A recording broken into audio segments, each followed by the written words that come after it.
And good afternoon, everyone. This is Patrick, and welcome back to Underdog Dueling, where we take a look at hidden gems and archetypes that people might be sleeping on and compare their relevance to today's meta.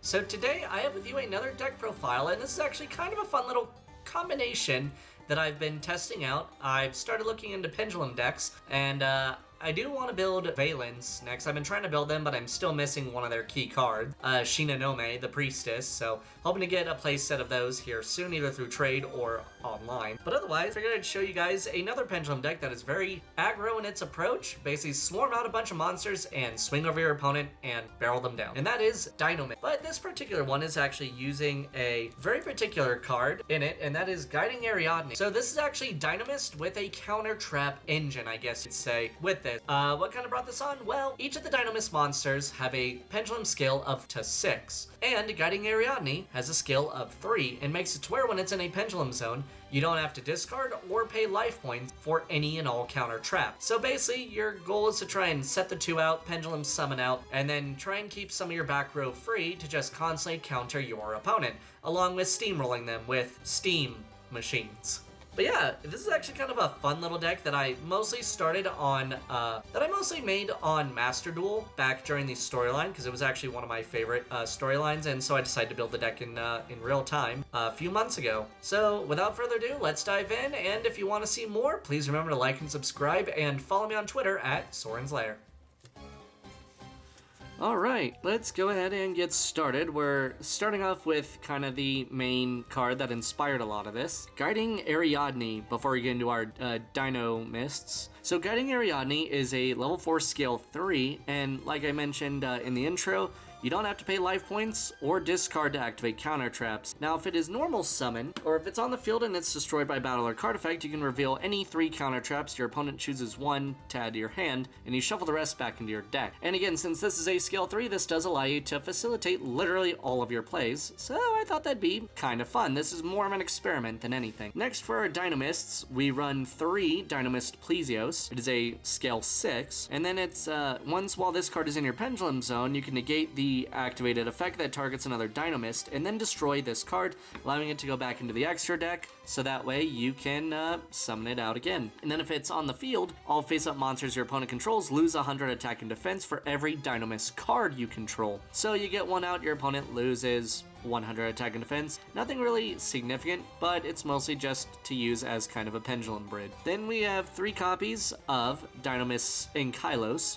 Ankylos allows you to negate the activate effect that targets another Dinomist card and then destroy it, similar to Plesios, but it's on field effect, banishes any monster destroyed by battle with a Dinomist monster you control, which is always kind of fun. So, and again, it's non-targeting banishment, so it allows you to get rid of most things in the game. We run 3 Dinomist Stegosaur. Basically, this one it is a scale 3 that has the effect to where if another Dinomist card would be destroyed by battle or by an opponent's card effect, you can destroy this card instead. All the rank 6s all share the same effect, and the scale 3s share the same effect. And then if another pendulum monster you control battles an opponent's monster, you can destroy both of those monsters. Basically, pendulum monster would go back into the extra deck if it's being destroyed, and then you can just destroy your opponent's monster as well for non-targeted destruction, because it seems like a lot of stuff can't be targeted nowadays, which I find kind of funny. And then 2 copies of Dinomist Ceratops. I don't think I'm running the 3rd, unless I am absolutely blind. No, we are not. Never mind. 2 copies of Dinomist Ceratops. It is the other scale 3 to where if all monsters you control are Dinomist monsters and none of them are Ceratops, you can special summon this card from your hand. It is a 2100 5-star, which does allow you to go into rank 5 plays. Now to let you know, this I don't have an extra deck for this yet. I'm working on a rank 5 engine for this, and a little bit of a rank 4, rank 5 engine, including Cyber Dragon Infinity, which I do have, but I'm still missing Nova, so I'm hoping to get that as well. Basically, again, it's a scale 3, but it's also one of your beefier, heavier hitters. Then we have 3 of Dinomist Brachion. Brachion sharing the same effect as some of the other ones. If this card can negate an activated card effect, and then of another Dinomist card, and then it's destroyed. But its on field effect allows it to where you can special summon it if your opponent controls a monster with the highest attack on the field, and its name isn't Brachion. You can just straight up special summon it, and it's another level 5 2K. Basically, its effect mirrors that of Ceratops in a way. The only difference is really its scales and its pendulum effect. And then you got 3 copies of Dinomist Spinos, one of my favorites of this entire deck. Basically still shares the same effect as the scale 3s, but this allows you to tribute one other monster, and it can either attack your opponent directly or make a second attack during each battle phase this turn. Basically, the whole point of this strategy is to summon out as many dinos as you can and then just steamroll your opponent. It is a 2500 beater, so if your opponent is going ahead and is open and you decide to make 2 attacks during each battle phase, especially if they have no monsters on the field, that's 5k damage coming in. And then if you combine it with some of the other stuff we have in here, you can potentially swing for more and OTK your opponent. Plus, I love the Spinosaur. Spinosaurus just looks so cool, damn it, let me have this. And then finally, our last monster is 3 Dinomist Rex, which is kind of our boss monster, having the same effect as the other scale 6s, but if this card attacks at the end of the damage step, you can tribute one other Dinomist monster and either attack an opponent's monster again and inflict piercing battle damage, or shuffle 1 card from your opponent's hand at random or their side of the field into the deck, and then have this card gain 100 attack, bringing it up to 2500. This could potentially shuffle literally any card on the field as long as you tribute it off.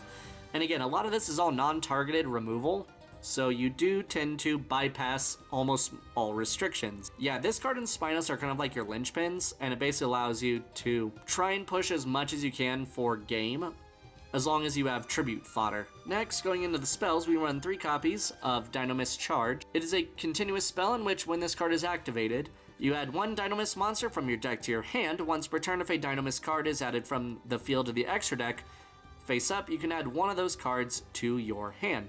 So if a card gets destroyed, like any of your other ones, like Dinomist Rex, you can go ahead and add it back to hand, so that way you don't need to worry about summoning it to a link zone, and you can just summon everything from the hand. This is one of your main go-to ones that you kind of want to have on the field at all times, if you can manage it. We then play 3 copies of Dynamic Power Load. It is a field spell that makes all Dinomist monsters gain 300 attack and defense, but if your Dinomist battles, your opponent cannot activate cards or effects until end of the damage step, basically ensuring that a lot of your stuff goes without a hitch until the end of the damage step. And again, something that you kind of want on the field if you can. Then for a couple more tech picks, our last 2 spells are Limiter Removal. Doubles the attack of all machine monsters, but then destroys all of them, which just sets up your field for the next turn, especially if you have Charge, where you can add 1 of those monsters. Basically use this to swing for game. As Spinos, you buff it up to 5000. You attack your opponent directly, or if you have it attack twice and your opponent has no monsters, or a monster with 0 attack, that's 10k damage coming in, and that is nothing to sneeze at. Now for our trap lineup, we mainly run, for our continuous spell, we run 1 or 3 copies of Dinomist Howling. When this card is activated, you can place 1 or 2 pendulum monsters from your deck in your pendulum zone, but you can only summon out Dinomist monsters, even if this card leaves the field, until the end of the next turn.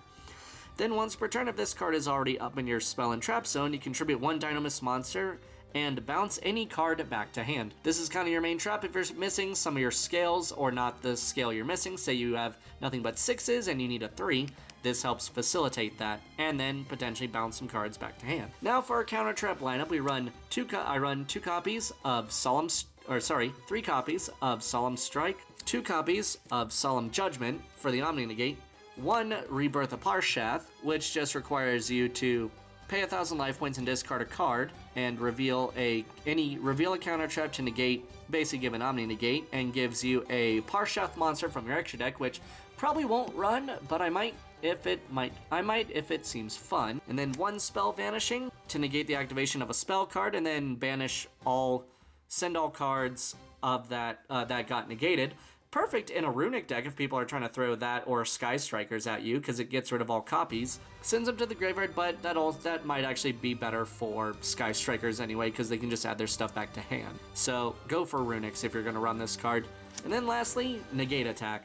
But you can use any counter trap lineup that you have. I might consider a Red Reboot for certain things. I personally don't know. I don't really have a ton of counter traps, and any ones I do have are already being taken up in other decks. And so I figured, you know what? Let's see what we got with what I have on hand. But that is the deck profile. I really hope you enjoy. And as always, look forward to test hands in the future, as well as other deck profiles. Until then, thank you all for watching, and signing out.